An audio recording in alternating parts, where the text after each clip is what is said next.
Yang penting sombong duluan. Soal penghasilan itu belakangan. Itulah mungkin semboyan warga tetangga. Selalu ejek negara lain dengan tak menyadari kalau keadaan bisa saja berbalik. Contohnya soal mata uang. Yang namanya nilai mata uang itu fluktuatif, mata uang mana saja tak terkecuali. Namun karena selama ini, banyak netizen Malaysia yang kerap menghina dan mengejek nilai mata uang rupiah. Katanya rendah, murah dan tidak laku di dunia internasional. Sekarang, giliran mereka yang kena akibatnya. Kena sial, karena di Thailand, ringgit tidak diterima, bahkan dianggap sebelah mata. Selain itu di negara-negara Timur Tengah seperti Jazirah Arab, ringgit juga tidak laku seperti rupiah. Di sana mata uang rupiah terkenal dan bisa diterima sebagai nilai tukar untuk transaksi apapun di sana. Mungkin karena banyaknya jumlah umat muslim dari Indonesia yang melakukan kunjungan ibadah ke negara tersebut. Selain itu, para pekerja migran dari Indonesia juga banyak di Timur Tengah. Oleh sebab itu, mau tidak mau mereka harus menerima apa adanya, baik itu mata uang ataupun bahasa. Segala hal dari Indonesia, sedikit banyaknya menginfluence negara-negara tersebut. Simak informasi selengkapnya berikut ini. Berita terkini, ringgit jatuh ke paras yang terendah dalam tempoh 26 tahun. Masih lagi nak simpan duit ringgit? Save dulu video ini untuk rujukan. Kita dengarkan apa pandangan pakar bagi mengatasi masalah kejatuhan wang ringgit. Mengikut laporan berita harian, ringgit jatuh ke paras yang terendah dalam tempoh 26 tahun banyak 0.3%. $1 yang terkini bersamaan dengan RM4.70 ringgit Malaysia. Sebenarnya ini bukan kali pertama kita alami situasi seperti ini. Kita pernah mengalami kejatuhan ringgit pada tahun 1998. Sebenarnya mata wang Malaysia bukan sahaja lemah terhadap US dollar tetapi juga kepada negara lain seperti mata wang Singapore dollar, Vietnamese dong, Indonesian rupiah. Tuan-puan yang ada banyak duit di dalam bank, berhati-hati. Maka kewangan Tuan Azizi Ali menyarankan untuk kita simpan sebahagian wang tunai di dalam bentuk aset emas untuk melindungi kekayaan dan simpanan kita. Malah penulis buku terkenal Rich Dad Poor Dad Robert Kiyosaki sendiri telah mengesahkan bahawa emas adalah aset yang paling selamat di dalam dunia berbanding wang tunai. Baru-baru ini, seorang pakar bedah Dr. Abdul Ghafur Mubarak meluahkan perasaannya dan juga kerisauannya tentang pengalaman yang berlaku di Phuket, Thailand. Beliau membawa wang ringgit Malaysia untuk ditukarkan di money changer tetapi tidak diterima. Dengan keadaan ringgit Malaysia yang sering turun naik, mungkin hari ini nilainya RM1, besok akan jadi 20 sen. Malah ada juga komen yang mengatakan seorang isteri menukar wang ringgit Malaysia di Filipina juga tidak diterima. Jadi tuan-tuan dan puan-puan, ambil iktibar. Duit kertas hanyalah jaminan sesebuah kerajaan dan boleh hilang nilai pada bila-bila masa. Alihkan sebahagian daripada simpanan dalam bentuk emas. Alamak!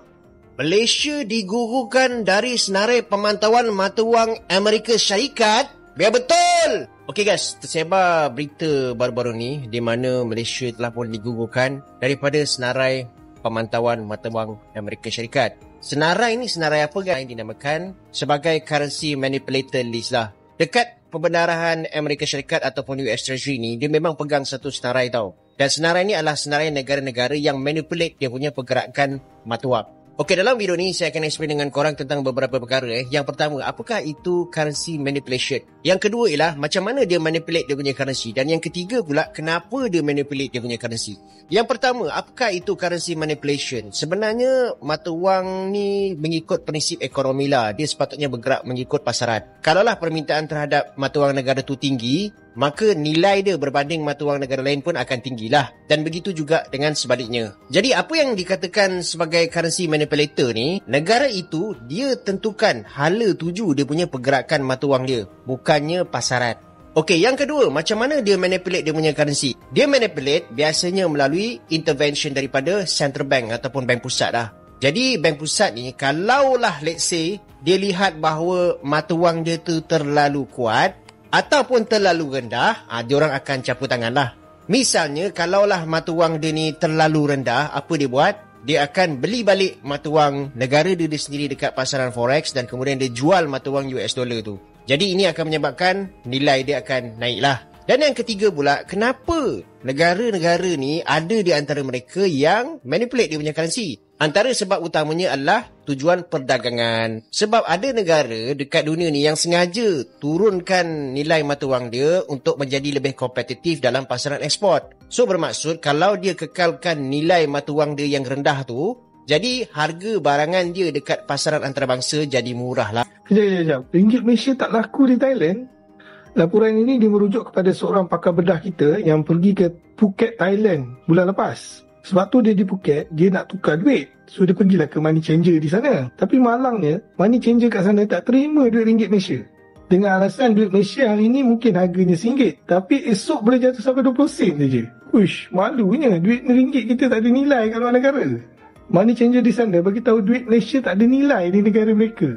Dan ada seorang lagi, isteri dia pulang ke Filipina. So dia pun mengalami masalah yang sama. Mereka di sana tak nak terima juga ringgit Malaysia. Mereka hanya terima wang dolar saja. So, apa pendapat korang? Share di ruangan komen. Nak tukar pergi rupiah ataupun rial saja guys. Di sini Madinah, mata wang rial. Inilah momen warga Malaysia terkejut saat para pedagang Arab lebih memilih rupiah daripada ringgit Malaysia. Dalam beberapa situasi, rupiah bisa diterima langsung di Madinah, terutama di kawasan yang banyak dikunjungi oleh jamaah Indonesia, seperti di sekitar Masjid Nabawi. Banyak pedagang lokal menerima rupiah karena mereka memahami tingginya jumlah jamaah Indonesia yang berbelanja. Namun, nilai tukar biasanya tidak sebaik jika Anda menukarkan rupiah ke rial di money changer resmi. Jadi, meskipun praktis, tetap bijaksana untuk menukar sebagian uang Anda ke rial. Dia nak membeli minyak wangi itu tadi. Dia bagi duit RM100. Jadi mereka tu bilang dia bukan tidak terima, cuma dia kata apa ya? Dia lebih prefer uang selain daripada RM1. Maksudnya nak tukar pergi di sini Madinah, mata wang rial ataupun mata wang rupiah saja guys yang diterima. Do you take Singapore dollars? No. No. No. Why? Rupiah, Jokowi? Yes. Yes. Oh, Singapore kat payu. Yeah. Hard. No, hard. No.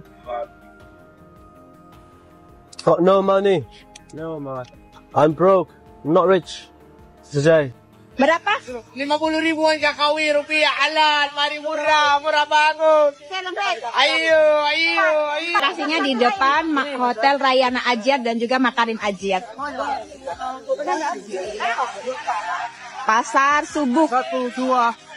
1, 2. Ini 1. No. Jokowi berapa? Jokowi 100,000 1 kilo. Tidak dapat diskon. Diskon lagi hadiah. Berapa hadiah? Oh, segitu. Diskon hadiah. Hadiah? Atik hadiah. Ayo. Ya, hadiah. Hadiah lagi 1 kilo. Mana? Jokowi berapa Jokowi? Jokowi 100,000. Jokowi 1 kilo. Murah. Coba halal. Sawi diskon. Diskon halal. Diskon. Berapa ini? Murah. Ayo, murah. 1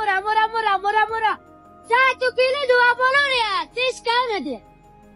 Jokowi 100 wan Jokowi halal tayyiban. 100,000 Jokowi halal 1 kilo. Mahal ke Malaysia?